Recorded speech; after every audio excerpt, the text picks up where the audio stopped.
ആരടാ? അരുണാ എടുത്തേ, അവനെ കുറച്ച് കാശ് തരാനുണ്ട്. ഹലോ അന്ന മൈര, നീ എൻ്റെ കാശ് പിടിച്ചാൽ എത്ര നാളായടാ? ഒരു കോപ്പിലെ പരിപാടിയാണെങ്കിലും നിന്റെ അച്ഛൻ്റെ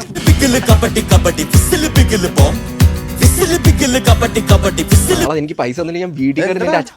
ഒരു മിനിറ്റ്. എന്താടാ ഇവിടെ എന്തിനാണ് തെറി വിളിക്കുന്നത്? എന്റെ ചെവി അടിച്ചു പോകും. ഇവനോടൊക്കെ ഇങ്ങനെ തന്നെ സംസാരിക്കണം.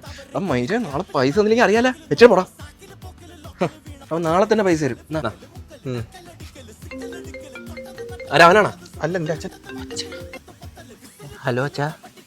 ഓ അച്ഛാ. ഓ ആ പിന്നെ അച്ഛാ വരുമ്പോൾ മിച്ചറും പക്കാടെ മേടിച്ചോണ്ടാണേ. ഒരു കിൻഡർ ജോയി. ഓ ഇല്ല, ഞാൻ അവൻ്റെ പാർട്ടിക്ക് പോകുന്നില്ല. എല്ലാം ഡേറ്റി പീപ്പിൾസ് അച്ഛാ. വാ തുറന്ന് തെറിയേ പറയത്തുള്ളൂ. ഞാൻ പോകണോ അച്ഛാ? ഓ ശരി അച്ഛാ, ഞാൻ പോകുന്നില്ല. ശരി അച്ഛാ, ശരി.